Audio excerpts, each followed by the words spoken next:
According to Fortune 500, their list of successful global companies earned 27.7 trillion in revenues, 1.5 trillion in profits, and employed over 67 million people last year. Working across countries and cultures has the potential to create strong and sustaining businesses. However, the transition will not always be smooth and conflict will occur. Understanding and properly navigating cross-cultural conflict is a must in today's world. As a result of our extensive research, Tyler will elaborate on the importance of understanding cross-cultural conflict. Jasmine will use the Hofstede studies to help you prevent conflict. Kim will explain Duprat and Axner's research on common cultural differences in business. And Danielle will provide recommendations through HofLink trust-building exercises for virtual teams. First, we will look at the problem itself, cross-cultural conflict. So one of the major problems we face when going into our business careers in business settings is cross-cultural issues, more specifically conflict resolution skills and cross-cultural business settings.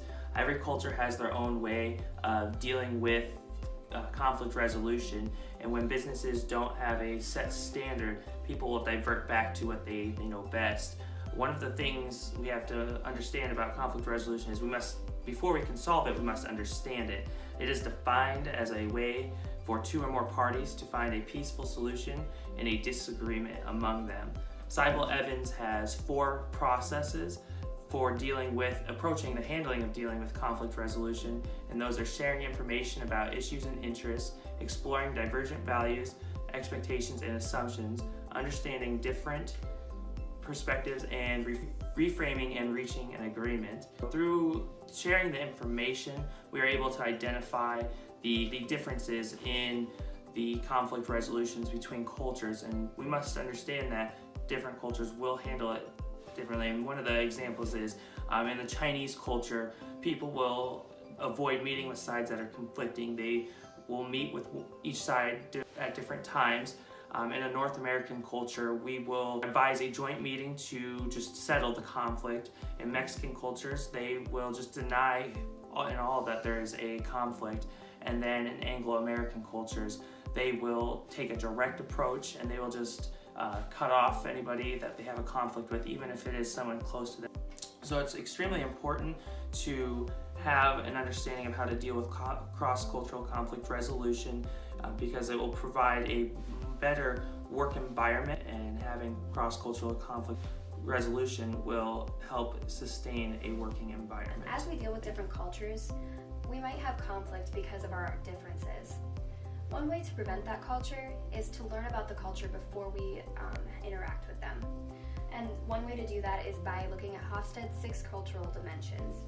One dimension is power distance, and this is the degree to which members accept that there is unequal distribution of power. Next, we have individualism, and this is whether a society focuses more on themselves and their immediate family, or whether they're more communalistic and focus more on their extended family and the group as a whole. Next is masculinity versus femininity, and masculine countries tend to be more strong and competitive and look towards achievement, where feminine societies tend to look more at relationship building and quality of life. The 4th cultural dimension is uncertainty avoidance, and this is how comfortable that members of the society are with uncertainty and ambiguity. 5th is long-term orientation. A long-term oriented country will focus more on learning for the future, and that's how they prepare for it. In short-term societies, they tend to focus more on their past traditions and cultural norms, and that helps them prepare for the future. Lastly, we have indulgence, and this is whether members indulge and give themselves rewards, and if they don't do that, that's called restraint, and they tend to be a little bit more reserved. It's really good to try to prevent conflict before it arises, but we can't always do that. These are just generalizations on cultures. Some individuals may be different, so it's important to be prepared for different conflict as it arises. In order to navigate cross-cultural communication successfully, it is important to understand the 6 main differences between cultures. Number 1 is different communication styles. It is important to understand that words will not translate directly between different languages. Also, cultures will place a varying degree of importance on nonverbal versus verbal cues. Number 2 is different attitudes towards conflict. Some cultures view conflict as a good thing, and some view it as a bad thing, and this affects how they will deal with that conflict. Number 3 is different approaches to completing a task.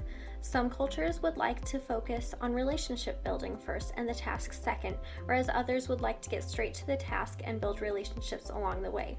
Number 4 is different decision-making strategies. Who makes the decision in a business? Is it the head of the company or a subordinate? Also, does the culture place importance on a consensus vote, or do they like a majority rule? Number 5 is different attitudes towards disclosure. Some cultures are more private and wish to disclose less, including emotions within a business setting. Number 6, different approaches to knowing. Whether it's through numbers or counting, or through striving towards transcendence, different cultures place different values on various ways to gaining information, and it is important to understand the difference.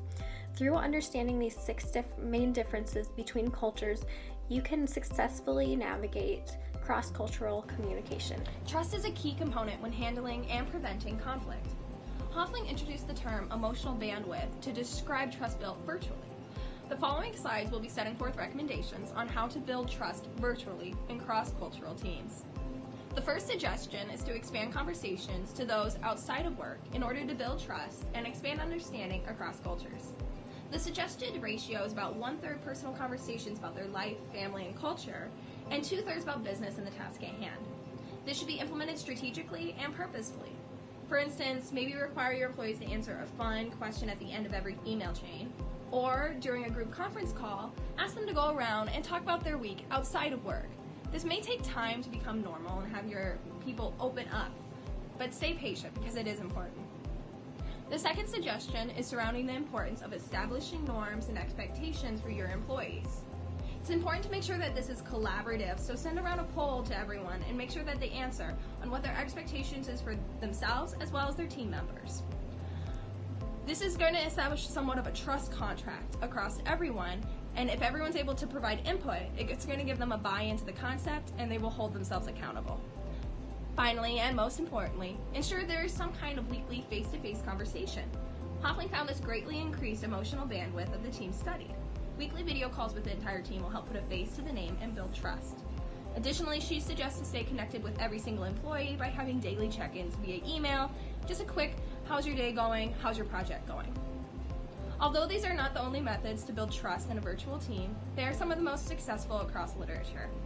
Our presentation explained the significance of cross-cultural resolution skills, how research can prevent and help you understand common causes, and how you can build trust with a global virtual team going forward.